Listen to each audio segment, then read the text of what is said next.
Today is September 26th, 2011. My name is Latasha Wilson, and I'm with the Oklahoma Oral History Research Program at the Oklahoma State University Library. I am joined today by Dr. Michael Morris, head of the Department of Entrepreneurship in the Spears School of Business at OSU. And I'm interviewing Dr. Morris for the Creativity Initiative series of O State Stories. So thank you for joining me today. Pleasure.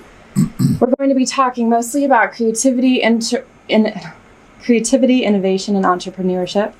But could we start out with learning a little bit more about you, where you were born or where you're from?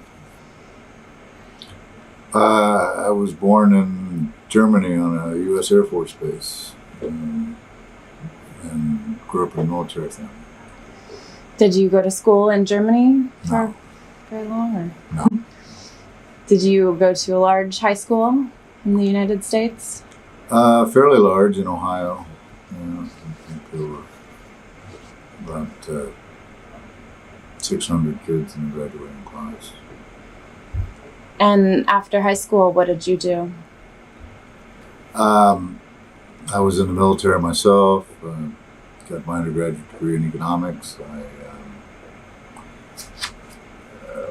got a master's degree in economics. Ultimately worked as an economist, but ultimately got my MBA and PhD and became an academic.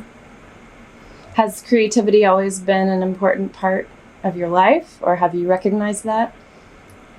Well, entrepreneurship has been a central thrust of my work for many decades, and creativity is a component of entrepreneurship. When you were in college, did you think about entrepreneurship at that time, or was it later? No, when I was studying economics as a college student, one of the issues that economists had grossly underemphasized and spent far too little time on was entrepreneurship. And the unanswered questions and the issues that surrounded the role of innovation and entrepreneurship in the economy is ultimately what spurred my interest in entrepreneurship. So when did you start practicing entrepreneurship as an academic discipline? Well, actually, I got my PhD in marketing, but immediately asked my department head if I could teach an entrepreneurship class. And in those days, there weren't a lot. There were small business management classes, but there weren't really entrepreneurship classes. And it was a course that the department head didn't really see as part of the discipline, and so he said no, and so I taught it anyway, but I taught it as an overload, so really since the entire time. And were many other people thinking about entrepreneurship as an academic discipline at that time? No, in those days, the notion of entrepreneurship's been around for centuries, but as a discipline, as a field of study, as an area of teaching, it was very young, and there weren't really a lot of teaching materials, and one had to sort of put things together. Do you feel that people can learn to be more creative? Are people born being creative and then they realize it more and more? Can everyone be creative? Well, creativity is not some genetic thing, if that's what you mean. Everybody has significant creative potential. The key, more than anything, creativity is no different than playing the piano. You don't get great at playing the piano unless you practice. So if one's desire is to be more creative, whether it is creative problem solving in a given industry or field, whether it's creativity in songwriting, whether it's creativity in art, creativity in venture creation, it's about practice. And so the more you work at it, the more you practice, just as with the piano, the better you get. So what helps to foster creativity in students that might not think that they have this potential? Well, if a student doesn't think she or he has any creativity in them, that would be pretty scary. The constraints, singularly the biggest constraints on creativity are the individual herself or himself, their own mindset, their unwillingness to try new things, their unwillingness to experiment, their tendency to settle or simply do things because it's the way it's always been done. But I think the key is, as I said a moment ago, practice. So faculty have to put students into circumstances, into their discomfort zone, so that they have to use their imagination and try to connect dots and try to do things in different ways. Students have to have the freedom to fail. They have to have the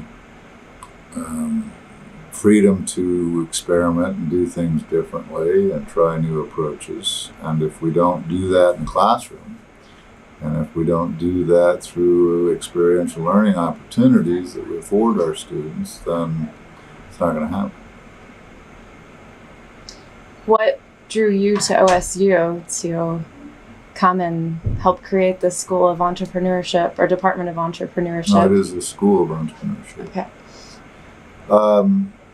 I was hired here to do this. We had built the entrepreneurship program at Syracuse and taken it to number one, and OSU knew they were getting a gift to help develop an entrepreneurship program, and so they came and looked at 5 different universities and what they were doing. And one of the universities they visited was us, and we tried to be helpful and give them some suggestions of what they should do and how they might go about things. And they ultimately came back and asked myself and the woman who ran our entrepreneurship center to come down and help do it here. And so we decided to do so. Was there much of a basis besides the funding to start the program? Were there many classes that were already geared in an entrepreneurial direction? No.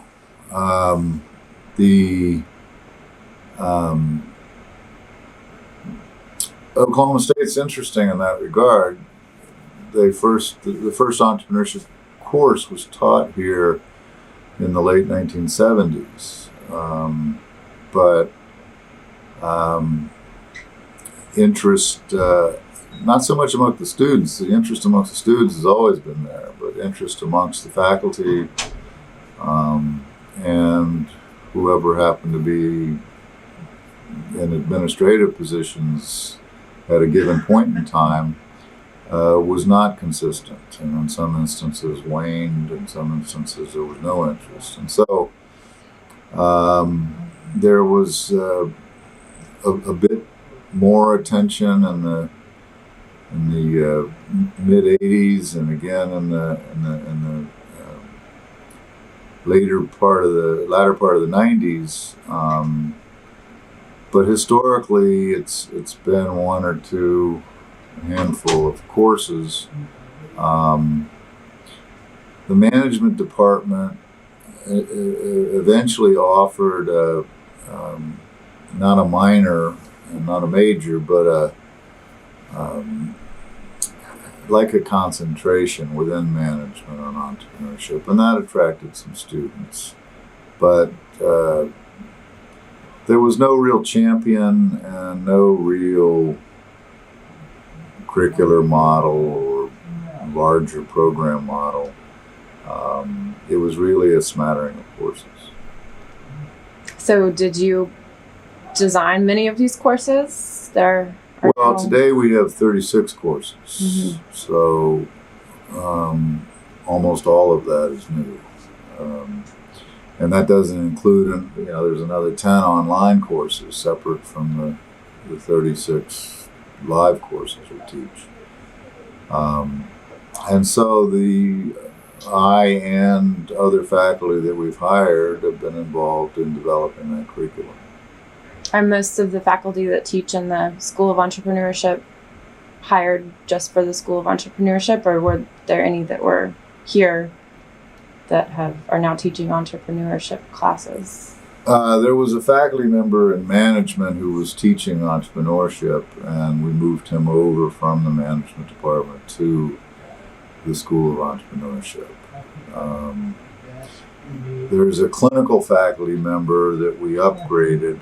A clinical faculty member in this instance would be somebody from the world of practice, a successful entrepreneur, who is an alumnus and very supportive and loyal OSU graduate.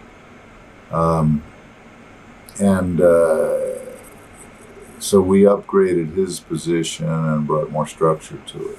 But the core of the team are there are 11 faculty in the School of Entrepreneurship, and that's all they do is entrepreneurship. And the core of that group has all been added since we started the new program. It sounds like there are quite a few class options with 36 courses. Do you see this growing, or do you feel comfortable with this number of faculty and classes offered? No, I think it'll continue to grow. I mean, the curriculum should be constantly changing. The idea that you have a curriculum that looks like it did 30 years ago is, in this day and age, is unacceptable. And so I would expect the curriculum to be sort of a painter's canvas that's continually experimented with, and we just put through a number of new course proposals this fall. So the faculty, we I think will continue to grow. It depends on the nature of what we're doing. That'll drive how we grow. But the entrepreneurship program is housed in the Spear School of Business, but its audience is the entire campus. And so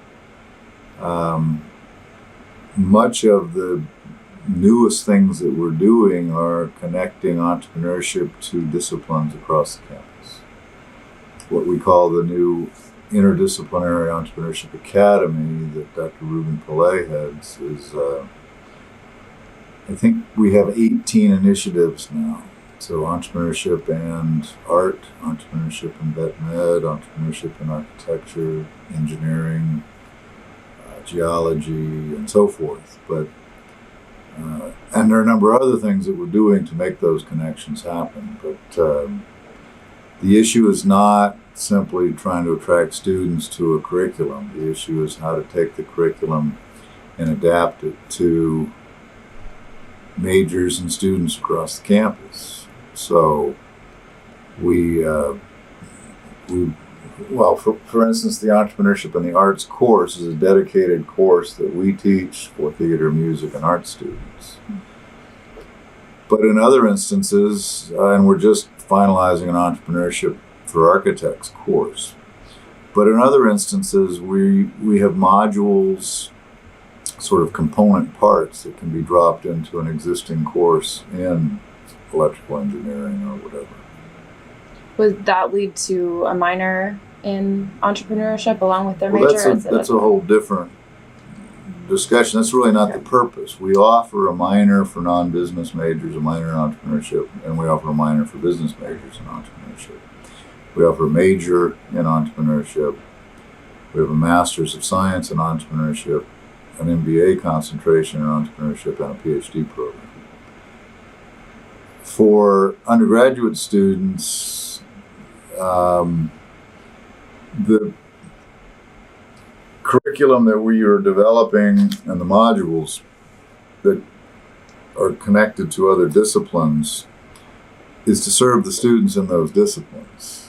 There are instances where you could take this or that and count it as part of the minor in entrepreneurship, but that's not our purpose. Mm-hmm. How has the number of students increased? The program is only 4 years old, the entrepreneurship program. So 3 years old. 3. We have from a base of, in a given semester, under 100 students, we now, this academic year, we will have at least 1,400 students in our courses. How many PhD students do you have? There are 5 PhD students. This is the second year of that program, and we will stabilize that at 8. So once there are 8, that'll be the ongoing size of the PhD program.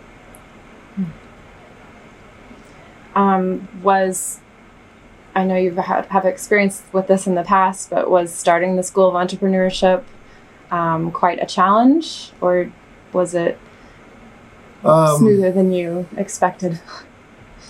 Well, I think the pace we moved at was extremely fast. Universities, as a rule, don't move this fast, but we knew what we wanted to do. I've created entrepreneurship programs at other universities, so we weren't needing to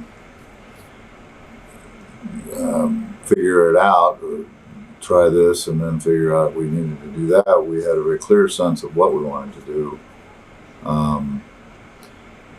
But the interesting thing about Oklahoma State University is it is a big research university, but change can happen, and change can happen fast. The scope and scale of what we have now in place and what will continue to expand is significant in and of its own right, but the idea that Oklahoma State would be as conducive an environment to get this many things in place to serve this many different students, I think is a testimonial to the university. But the short answer to your question is we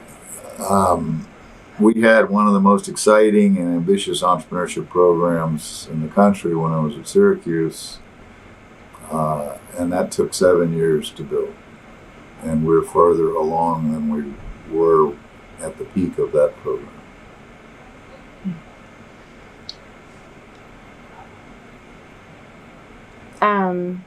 Are you pleased with how creativity is being implemented right now across the campus? There's been the Creativity Initiative and a push for creativity in all areas of the university. Do you think that we will indeed become the most creative and innovative university in the world, as has been stated? Yeah, I do. The impetus for the Creativity Initiative really was President Hargis when he came here. In his former life, he had been a significant player in the creative efforts that have led to the really revitalization of Oklahoma City and the creation of Bricktown, and ultimately the changes that have made it possible for an NBA team to move there and so forth. And I think he saw what could happen if the driver's creativity, and you can bring a lot of different people and perspectives and stakeholders together and have them moving in that same direction. Excuse me. So the campus launched a creativity initiative actually the year I arrived here. Professor John Moen, who's more recently retired, but was in the marketing department, business school, led that initiative, and it's centered on a single event, a creativity festival that they held on the campus 3 years ago. And the event was very successful. It highlighted a lot of the creativity that was happening on the campus, and that's sort of subtext. Any great university has creativity happening all over the place. The issue is to celebrate it, to highlight it, to channel it, to connect it to other creative people and activities, to engage more faculty, staff, and students in those things. And so the initiative is really more of a conduit and a means to channel things that are happening and to reinforce the need for those things to be celebrated and fostered and do more of it. So at the end of that first year, having done a successful creativity initiative, a festival that was held in the spring, I guess that would have been 2009.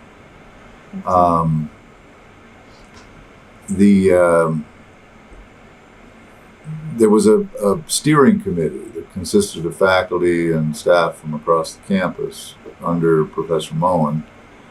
And they sort of did their thing with the festival and sat around and said, what do we do next? Or do we do anything next? Or was it a nice ride? And I think there was enough desire to go past having had this very successful event to a sustained initiative. And Dr. Moen started to step back a bit. He had some other things he was asked to do for the university, and then he ultimately retired. And so Dr. Melanie Page from psychology took over. But there was no home for this thing, and there was no structure to it other than here's a steering committee, let's have an event, or whatever.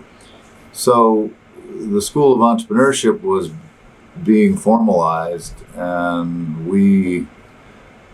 creativity, innovation, and entrepreneurship are three legs of the same stool. And so and we teach creativity. Part of our curriculum includes courses with names like imagination. So we suggested that this thing be kept alive, that the School of Entrepreneurship would be an administrative home for it, and that it be formalized. And so working with Dr. Page, we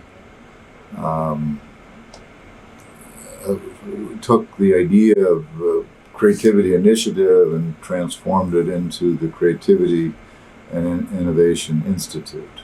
And this institute was approved by the university, and so is an ongoing entity. And that ability to institutionalize it is important. You don't want entrepreneurship programs or creativity initiatives dependent on a single person or a single administrator who then leaves or retires or whatever, and the initiative goes away. So the Institute is here to stay, and under Dr. Page's leadership, it's got an exciting and important portfolio of things it does to support creativity. Including a speaker series and continuous festivals? Well, there is a speaker series, a Creativity and Innovation speaker series, that is really eclectic, and so it is bringing in everything from creativity perspectives from people who our creativity experts to creativity perspectives from people in the design world or the art world or the engineering world or you name it. It's a very exciting program, amongst other things, because A, the caliber of people, but B,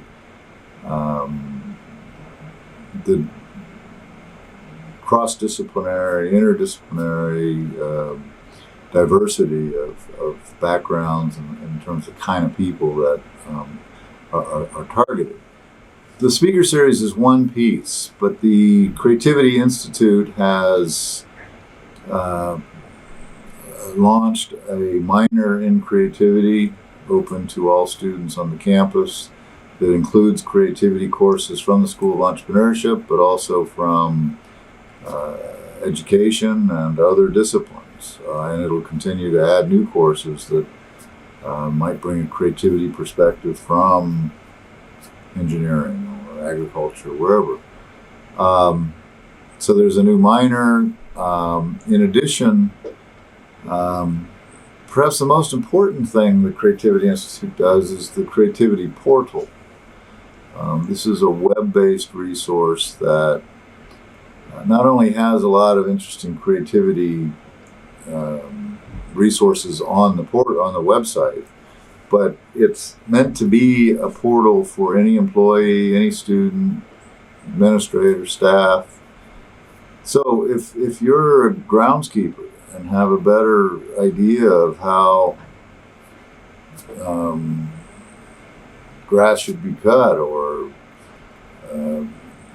trees should be kept alive, or if you're arts and sciences faculty and have a creative idea about how colleges should be structured, or a librarian who sees a way to more creatively deal with journal subscriptions, whatever. But it's meant to be a portal for the creative ideas of anybody on the campus. And more than just a web-based portal, the Creativity Institute will take those ideas and create public forum for them so that they can be discussed. The Institute doesn't endorse the idea, it makes sure the idea gets an audience and gets discussed and gets attention. So that's a third key thing that the Institute does. The fourth is the Creativity Festival, which can take different forms or shapes each year. We've launched something called the Creativity, Innovation, and Entrepreneurship Scholars. And these are 18 graduate students. Initially, it was our 10 best MBA students. We added 8 top graduate students from other disciplines across the campus. So you get those collisions between different disciplinary perspectives and languages and academic languages and so forth. We bring these 18 students together to learn from each other, and in the fall, we pick 6 technologies from engineering and the sciences that have commercial promise, and the Creativity, Innovation, and Entrepreneurship Scholars work on those technologies, moving them towards commercialization. In the spring, they work with Dr. Page on a major creativity project, which is the Creativity Festival. But it can be anything they want it to be. So last year, the challenge is to do something different that's creative, that embraces the campus. So last year, they designed the Guinness Book of World Records largest twister board, and which was a fun hook to draw people to the booths and all the other things that were happening out there during the Creativity Festival.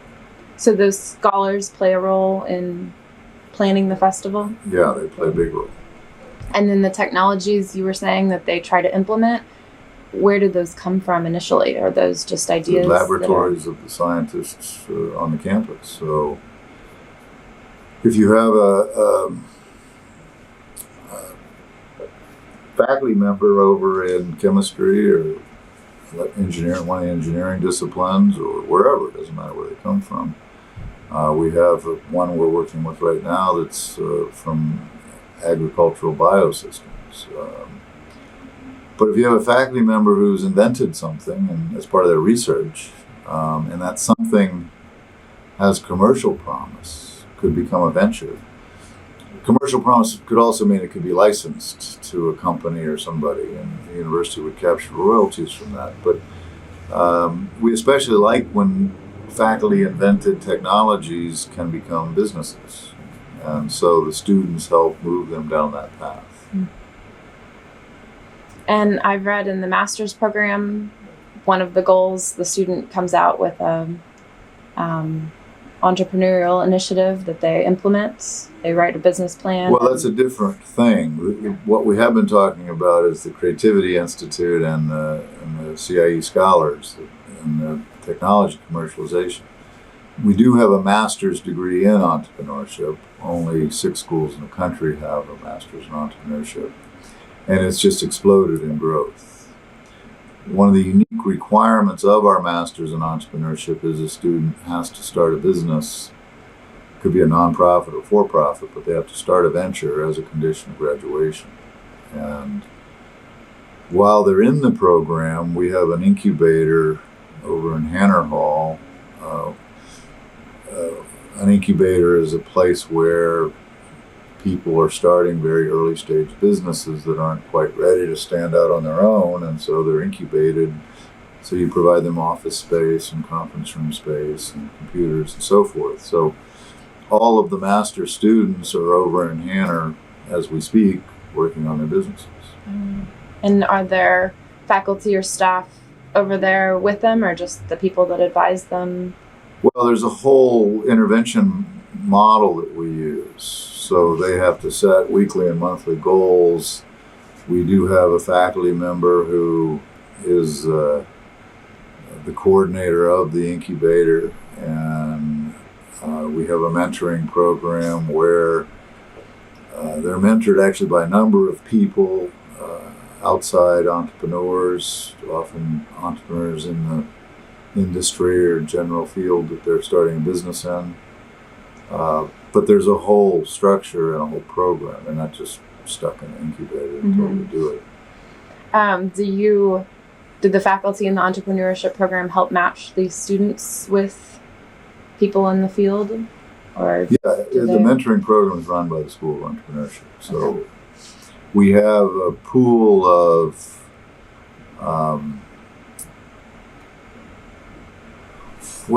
in a given year, we have a pool of about 200 entrepreneurs who get actively involved in the program. Some of it's in mentoring, some of it's business plan judging, some of it's in other ways.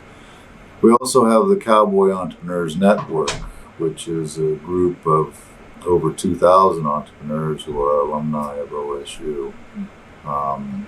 And we're developing that network and connecting with those alumni in terms of ways they can play roles in the entrepreneurship program. Do most graduate students come with an idea of what they want to develop when they start out? In the master's program, it's a requirement when they apply. They have to propose a business concept. And is that a year-long program? Yes, it's a 33 credit hour program that is completable in 12 months. So you've had some graduates? Yeah, the first year, this past spring, May graduation was the first cohort that graduated. And do you plan to keep in touch with those people? Will they be part of the entrepreneurial network at OSU? And as they achieve results and succeed, they'll become mentors and they'll, play roles with some of the other students and undergraduate and graduate involved in the program. I read about your recent trip to St. Petersburg and teaching at the Dynamic Entrepreneurship Classroom. Did that feel like a successful venture? Do you plan to go back? Well, we do a program here. In fact, we just finished it yesterday, called the Experiential Classroom. This was the 12th year. It's a program that I brought with me. Obviously, we've done it for 12 years. But we accept 75 faculty delegates, and they come in for 3 extremely high-intensity days, and they're exposed to best practices and how to teach entrepreneurship and how to build entrepreneurship programs. And I bring in the master educators in the field to present, as well as many of our own faculty present. And that's in my mind become the seminal faculty development program in the field of entrepreneurship. So it's pretty cool that they come to OSU to learn how to teach entrepreneurship, or at least to learn best practices and some of the leading edge approaches. So the dynamic classroom is a spinoff of that. When we take the experiential classroom overseas, we've taken it before to India. We've taken it now to Russia 5 times. So the program in St. Petersburg, next May, I think we're doing it in Moscow again. But it's to reach faculty from across the Russian Federation. And so, yeah, every time we do it, they get a packed audience, and the faculty who travel thousands of miles, actually. It's such a big country. That both the experiential classroom and its spinoffs have been, I think, pretty high impact. You're teaching faculty who will then teach tens of thousands of students. And Russia's cool because here's a former communist country where free markets were a dirty word, and now you're teaching faculty to create the next generation of Russian entrepreneurs. Yeah. And for your institute that you hold here for faculty, do people come from all over the world, or They do. We only admit 75 each year, and the number of international faculty has been growing. I think this time around we probably had 9 or 10 international faculty attending. So do you see an increase in entrepreneurial programs worldwide? Are people trying to incorporate this more into curriculums and grow their own schools of entrepreneurship?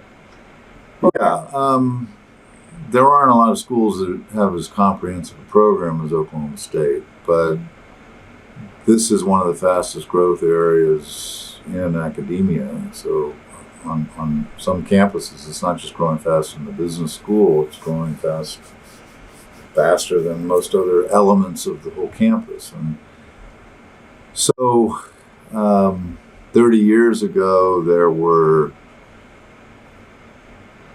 maybe 9 universities in America with a meaningful entrepreneurship program.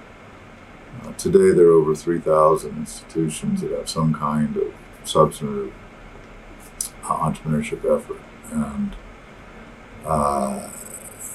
the explosion in, the entrepreneurial explosion in places like India and Vietnam and China and Chile is being mirrored by huge increase in academic interest. I did a talk in Peru this past year to faculty from all over South America who are trying to create or build entrepreneurship programs. And just this week, OSU was listed in the top 25 by the Princeton Review and Entrepreneur magazine. Yeah, and that's neat because it's happened in 3 years, and we're rated amongst the top 25. And we're one of the only schools that's rated amongst the top 25, both at the graduate and the undergraduate level. We also were rated number 10 in the world in terms of research productivity and entrepreneurship. And our entrepreneurship club was ranked number 9 in the world. So, student entrepreneurship club. We have a ways to go. Our goal was to be number 1, but we're certainly getting some initial recognition. Well, it's pretty obvious there's a lot of energy in this program. How does that, how is that sustained, and how do you keep your energy up to do all these exciting new initiatives? We don't, this might sound trite, but we really believe we're on a mission from God. I mean, that entrepreneurship is inherently empowering. Entrepreneurship is inherently transformative. It is a means to improve people's lives. It's a means to eliminate poverty. It's a means to get rid of homelessness. And especially when you look at entrepreneurship the way we approach it, which is not as the starting of a business, but as a mindset, as an approach to life. And so whether one is solving social problems or commercial problems isn't really the point. It's bringing an entrepreneurial perspective to that. And so being motivated isn't very hard. And that's true for everybody on our team.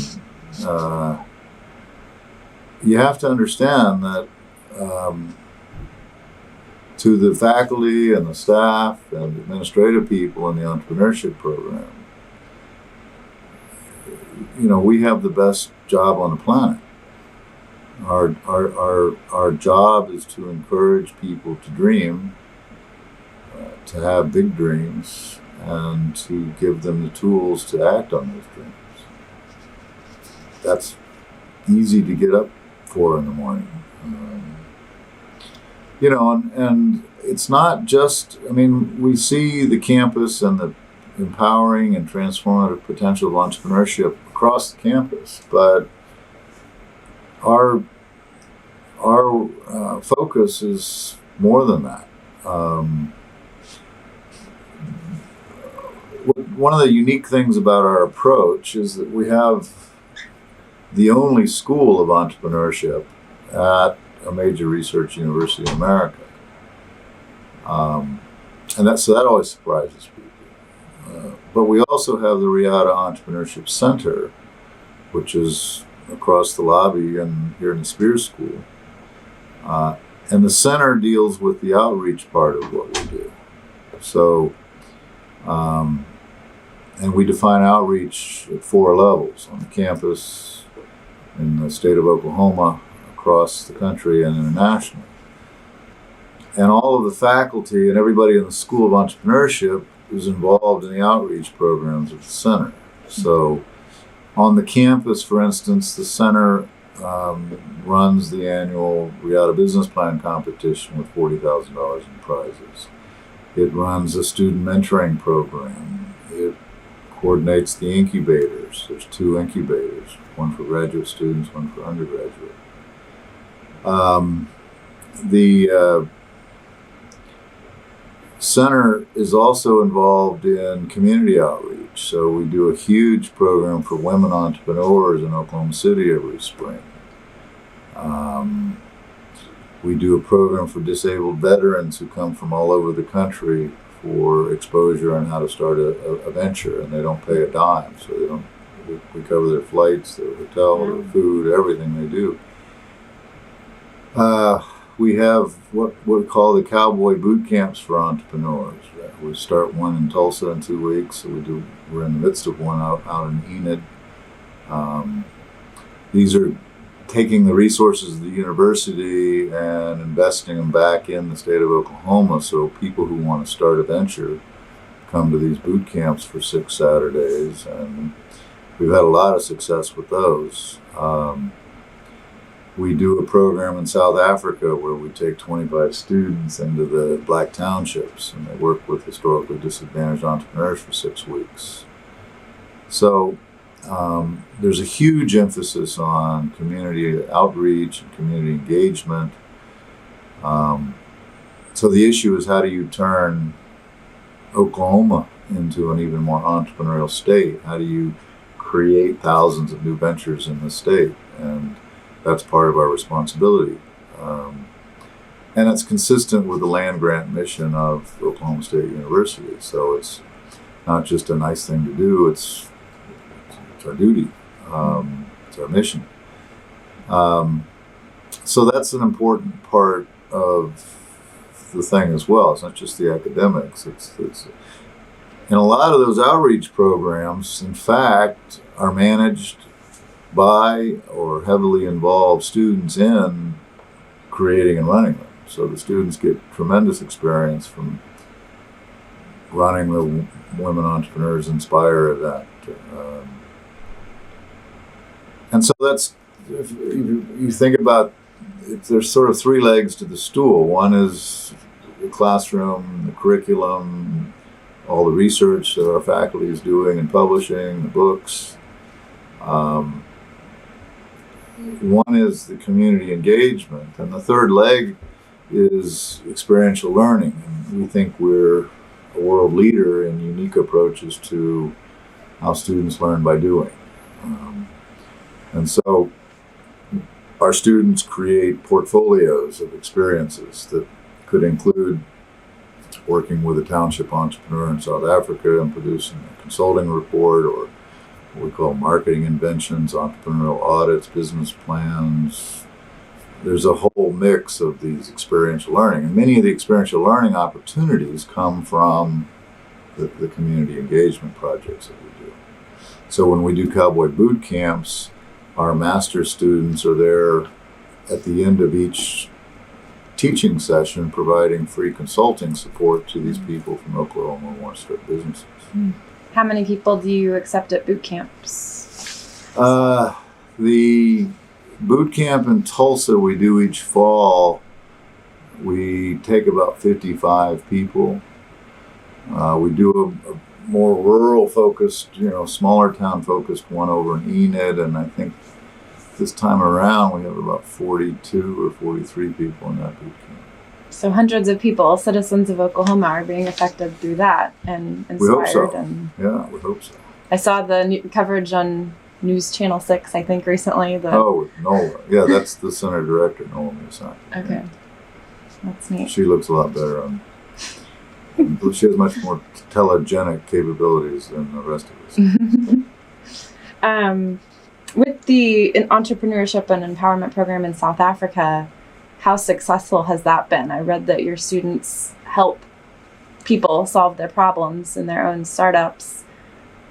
That is a tremendous help to those citizens, and then also what the students get out of it has got to be incredible.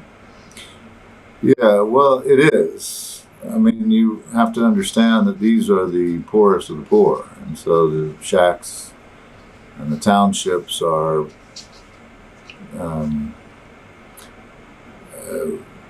just abject poverty. And these ventures that entrepreneurs start in the townships are,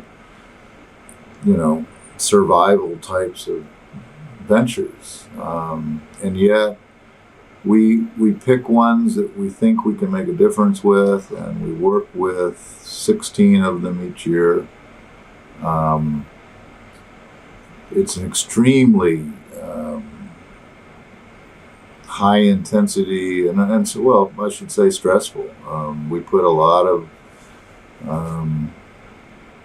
expectation on the students to deliver. These are real people and you can't mess with them. I mean, if you give them bad advice or aren't helpful to them, they're not making enough to eat this week. So, I think the students have had an amazing impact. The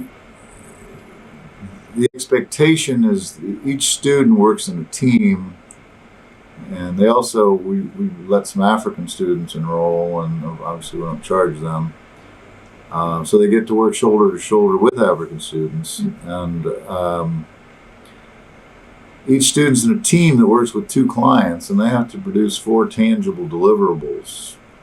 And a deliverable is a real problem solved.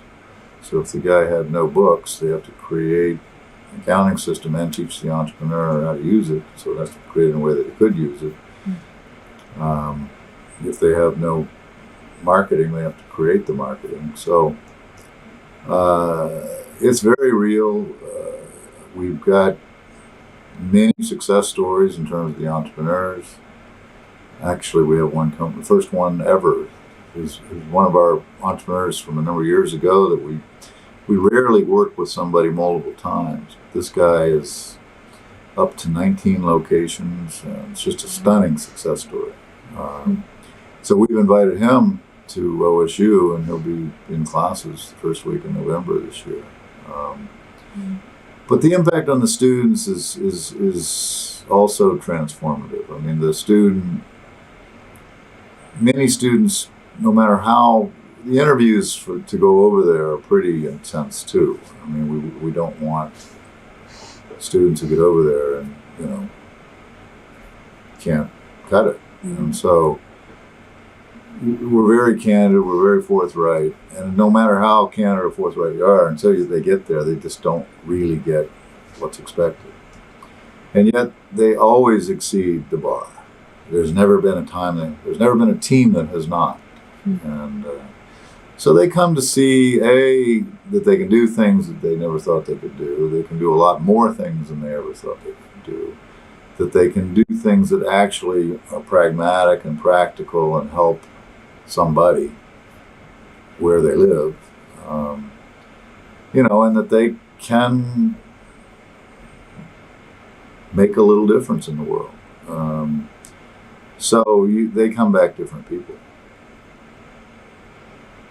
Are those students in the entrepreneurship program, either at the undergrad? They don't have to be. Obviously, we attract students in the entrepreneurship program, but you don't have to be a business student. You could be a biology major or a social worker. We have 3 faculty come over who coach and work with. There's a lot of structure to it. There are a lot of tools we've developed and use. What we look for students that have emotional maturity, that have incredibly strong work ethic, and students who are good problem solvers. And it doesn't matter what their major is. So this past year, I don't know, I bet close to half of the students we took weren't from the business school and had no business background. How many from OSU go? Well, we take 25 students, and we formed partnerships with Texas A&M and University of Colorado. Each of those schools brings roughly 5, and we bring roughly 15. It varies. We get applicants from students at other universities. We took a student from the University of Arkansas this year, for instance. So we want the 25 best students. Is the bottom line. Of course, we like it when most of them are OSU students. Yes. Is this how many years have you been going to South Africa and doing this type of program? We've been doing a version of, it's called ESA, or Entrepreneurship Empowerment in South Africa. We've been doing a version of it for 15 years, and we've done it, this coming year will be the 4th year at OSU. Sounds amazing. It's a cool program. What are some simple things that faculty can do to integrate creativity into their classrooms? Well, again, our focus is not just on creativity, it's creativity, innovation, and entrepreneurship. And so creativity per se, if that's the question, I think it depends on what one's doing, how you introduce creativity. If you're teaching nuclear physics, might be different than if you're teaching elementary ed, or you're teaching some aspect of livestock management, or in the ag school. So the imagination course that we teach, and some of the other creativity courses offered on campus, include both ways to think about creativity and think about your own creativity and your own thinking and problem-solving style, but also methods to make connections, understand trends, methods to be more creative. And so a lot of those tools and frameworks and perspectives can be adapted and implemented in any course. But, the generic question, how do you get faculty to introduce more creativity? The question is whether they're trying to encourage creative thinking, whether they're trying to simply be more creative teachers. Each is a different challenge. But we do have a lot of courses and events and talks around campus to help people. I think the resources and more structured and organized and systematic approaches to providing those resources. And that brings us back to the Creativity Institute that Dr. Page heads. It is all about organizing and offering this rich resource mix to faculty who, and if you look at the faculty who are attending the things, they're from all over, very eclectic. Mm-hmm. Well, is there anything else we should discuss about the Creativity Initiative or the entrepreneurship program? Yeah. Well, I don't know. I mean, I when you had initially contacted me, you indicated you want to talk about the Creativity Initiative. I feel like we've talked mostly about entrepreneurship, which is sort of the larger home within which, the Creativity Institute now exists. But, I mean, we're doing a lot of things that are exciting, that make all this work, that are probably worth mentioning. I mean, we have as I say, we try to connect creativity, innovation, and entrepreneurship as three interacting components. And so we, as an example, and something that also connects to the Creativity Institute and to some of these other programs, we have a dormitory that's the Creativity, Innovation, Entrepreneurship Learning Community. And these are mostly freshmen and sophomores who live in a space where they can eat, sleep, and drink creativity, innovation, entrepreneurship. And the Creativity Institute works with that. We staff it through the School of Entrepreneurship and support it. And it's a good example of another piece of the puzzle. Yet another one is we have something called the RIATA Faculty Fellows. This is a program where faculty who want to do something that's creative, innovative, and entrepreneurial that relates back to their home discipline can apply to be RIATA Faculty Fellows. I think we're up to 16 or 17 RIATA Faculty Fellows from everywhere on the campus. But these are all faculty they may be developing a course or doing research or doing an outreach program, but it's in their home discipline, but it's tied to entrepreneurship. And that's creating a whole community of faculty and others who are doing very creative things. And so if you think of these pieces and parts, the RIATA Faculty Fellows, and so if you're a fellow, you're jointly appointed for a period of up to 3 years in your home discipline, but also in the School of Entrepreneurship. But whether it's the fellows or the CIE scholars or the Creativity, Innovation, Entrepreneurship Dormitory or the incubators, or these pieces are, you can leverage them to do new stuff. And a good example, and one that it does involve the Creativity Institute and the School of Entrepreneurship and all these other things, is in what I earlier described as university-wide entrepreneurship and these initiatives to connect entrepreneurship to disciplines. One of those initiatives involved the College of Education. And through them, we made a connection with an inner city high school in Tulsa, East Central. They argue that they're the most diverse high school in the public school system in Tulsa. But what we're trying to do, and so we've just signed a 3-year memorandum of understanding between the School of Entrepreneurship and East Central. But we're going to help them become a magnet school where the theme of the whole high school is entrepreneurship. Wow. Creativity, innovation, entrepreneurship. And so it's a good example of how you connect the dots. So the experiential classroom, this program we do for faculty from all over the country and around the world, some of the guest speakers that were in town to present at the experiential classroom went over to the high school and did wow presentations for the kids in the high school.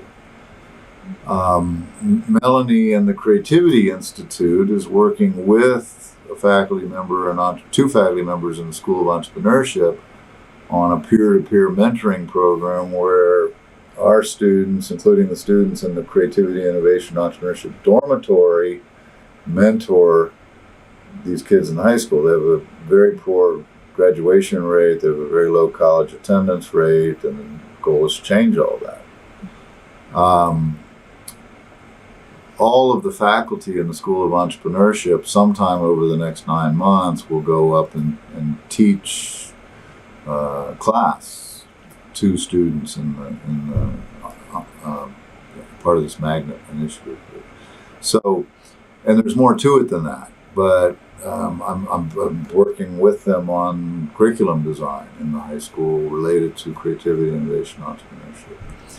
So my point is our ability to do what we're doing with this high school, which can be very cool and make a difference, is connected to the Riata Center, it's connected to the Creativity Institute, to the dormitory, to the CIE scholars. And so that's